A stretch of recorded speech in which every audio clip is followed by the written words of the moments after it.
une femme âgée se réveille dans une maison de retraite et découvre que ce qu'elle avait cru être sa vraie vie n'était qu'un rêve, ou une folie. Wanda Gersh ne se souvenait plus très bien comment le cauchemar avait commencé. Elle se souvient qu'elle était chez elle, que le téléphone a sonné, a décroché et qu'une voix au bout du fil lui a dit « Votre fils est mort ». Après cela, Wanda s'est effondrée sur un long chemin et elle a continué à tomber pendant longtemps. Quand elle s'est réveillée, il faisait sombre. Il y avait des bruits étranges, de doux cris et une odeur de soude. Wanda ne savait pas où elle était, et elle était sûre que la voix au téléphone lui avait raconté un mensonge. Plus tard, alors que le soleil se levait, les gens ont commencé à se déplacer et un visage bienveillant s'est penché sur Wanda. « Alors, comment ça va ?» a demandé une voix douce. « S'il te plaît », a chuchoté Wanda. « Mon fils. Qu'est-il arrivé à mon fils ?» L'infirmière a vérifié la perfusion de Wanda et a regardé son dossier. Elle a froncé les sourcils. « Je pense que vous feriez mieux de parler au médecin, ma chère, il va faire sa tournée dans un petit moment. » Elle tapote la main de Wanda avec une sympathie maladroite et passe au lit suivant.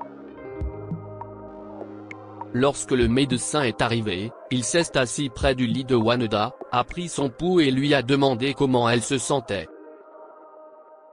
« Mieux, merci, dit-elle. Mais ce que je veux vraiment, c'est voir mon fils. » Quelqu'un a dit la chose la plus horrible. Et puis je me suis évanoui. « Que faisiez-vous quand c'est arrivé, Madame Gersh ?» a demandé le médecin. « J'étais à la maison, je préparais le dîner pour mon fils et ma belle-fille, » a dit Wanda. « Je préparais son ragoût préféré. » Tout comme l'infirmière, le médecin a froncé les sourcils et regardé le dossier qu'il tenait dans sa main. Il a dit doucement, « J'ai des indications que vous avez été amené ici de la maison de retraite Meadowside après vous être effondrée, Madame Gersh.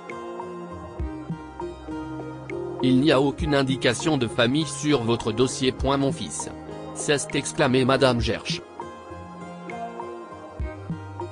Appelez mon fils, David. Il vous le dira. Appelez mon fils, je veux mon fils. » C'est alors que le docteur a rapidement administré à Wanda un sédatif qui l'a fait sombrer dans les ténèbres. Lorsqu'ils se sont reparlés, le médecin a expliqué à Wanda qu'elle allait mieux et qu'elle serait bientôt transférée à Meadowside. Cette fois, Wanda a gardé son calme et a résolu de régler cette confusion à cet endroit de Meadowside. D'ailleurs, tout ceci n'était qu'un cauchemar, n'est-ce pas?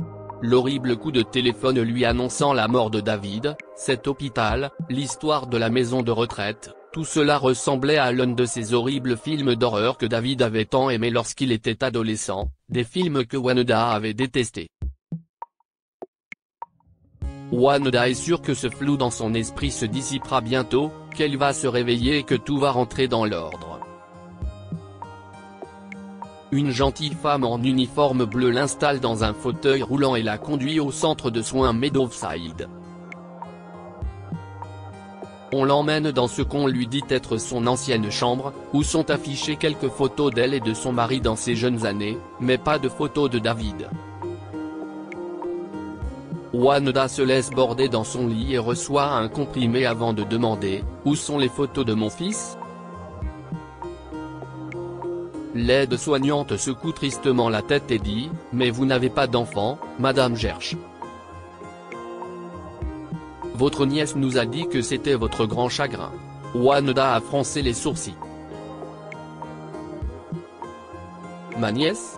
Elle ne se souvenait ni d'une nièce ni de cette aide-soignante au visage aimable qui l'incitait à prendre sa pilule, mais elle se souvenait de David. Peut-être qu'une nuit de sommeil était tout ce dont elle avait besoin. Le lendemain matin, Wanda s'est réveillée rafraîchie et lucide. Elle savait qui elle était et où elle était censée être. Elle se leva, s'habilla avec les vêtements qu'elle avait trouvés dans son placard et s'aventura dans les couloirs. Elle marcha jusqu'à trouver une porte marquée administrateur et frappa. Une grande femme au rouge à lèvres très rouges et aux lunettes épaisses lui ouvre la porte. « S'il vous plaît, dit Wanda, je voudrais parler à l'administrateur. » La femme la conduit à l'intérieur d'un bureau où un homme plus âgé était assis. « Oui, dit-il. Et comment puis-je vous aider ? » a-t-il demandé. Wanda s'est assise et l'a regardé dans les yeux. « Je veux savoir ce que je fais ici et où est mon fils, » dit-elle fermement. L'homme a regardé un dossier sur son bureau, puis a de nouveau regardé Wanda. « Ah oui, Madame Gersh, vous avez eu un épisode et vous avez été emmenée à l'hôpital. » dit-il. « Eh bien je crains que vous ayez été placée ici par votre nièce après la mort de votre mari. Elle a dit que vous souffriez de délire provoqué par le chagrin. Ma nièce ? a demandé Wanda. Mais qu'en est-il de mon fils David, David Gersh ? D'après votre dossier, Madame Gersh, vous êtes sans enfant, dit gentiment l'administrateur. Vos délires semblent être centrés sur une vie imaginaire que vous avez créée et dans laquelle vous aviez un fils. Si est alors que l'administrateur a fait appel à un homme en uniforme bleu qui lui a fait une autre injection qui l'a laissée étourdie et confuse. Au cours des jours suivants, Wanda a vécu dans un demi-monde de voix lointaines et de tentatives désespérées de se souvenir. Puis, un après-midi, l'une des jeunes aides-soignantes a emmené Wanda prendre sa douche. Elle l'a aidé à entrer, a mis en marche la pomme de douche, et s'y est alors que son téléphone a sonné.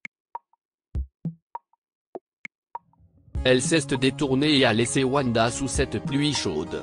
Wanda a passé ses mains sur ses cheveux, puis sur les côtés de son corps. Puis elle a touché une épaisse cicatrice tordue sur son ventre. Wanda baisse les yeux. C'était la cicatrice de la césarienne de la naissance de David, se dit-elle. David est réel, il existe. La preuve est là, sur mon corps. L'aide-soignante est revenue en ricanant, le téléphone à la main. Vous allez bien, Madame G ? demande-t-elle. Je vais très bien, Shelly, dit Wanda. Mais pourriez-vous m'apporter le gel douche parfumé à la lavande qui est dans ma commode ? La jeune fille a posé le téléphone sur le bord de la machine à laver et s'est assoupie. Wanda a rapidement tendu le bras et l'a ramassé avec des mains tremblantes. Qui appelait ? La police allait penser qu'elle était folle. Glenda. Wanda compose le numéro de son avocat et lui laisse un message vocal. Glenda, si est Wanda Gersh, ils m'ont placé dans une maison de retraite appelée Meadowside. Ils disent que je suis folle et que David n'existe pas. Aide-moi. Le temps que Shelly revienne avec le gel douche, Wanda avait replacé le téléphone sur le bord du lave-linge. Elle s'est douchée et a laissé Shelly l'aider. Elle était coopérative et douce, mais quand on lui a donné ses pilules, elle les a mises sous la langue et les a recrachées plus tard. Wanda a prié pour que Glenda entende bientôt son message, elle voulait croire qu'une aide était en route. Ce à quoi Wanda ne s'attendait pas, si est l'arrivée spectaculaire de Glenda et d'une demi-douzaine de policiers. Glenda a accusé Meadowside d'emprisonnement illégal, avec la preuve de l'identité de Wanda et de l'existence de son fils, ce qui a incité l'administrateur à libérer Wanda immédiatement. La nièce qui avait laissé Wanda à la maison de retraite s'est avérée être sa belle-fille Sandra. Sandra ? S'exclame Wanda, choquée. Pourquoi a-t-elle fait ça ? Elle n'avait rien à gagner. Non, dit Glenda avec tristesse. Mais David l'a fait. Leur plan était que le psychiatre de Meadowside émette un document te jugeant incompétent, et David mettrait la main sur ton héritage, si c'est-à-dire 2 millions de dollars. Donc David est en vie, a chuchoté Wanda. Il est vivant et il m'a fait ça ? Oui, dit doucement Glenda. Et il va aller en prison pour ça, Wanda. Il n'avait qu'à demander, murmura Wanda. Je lui aurais tout donné. Pourquoi a-t-il fait ça ? Je croyais qu'il était mort. Il a fallu beaucoup de temps à Wanda pour accepter la chose terrible que son fils avait faite. Finalement, comme toutes les mères, elle lui a pardonné et lui a rendu visite en prison où il purgeait sa peine de 5 ans.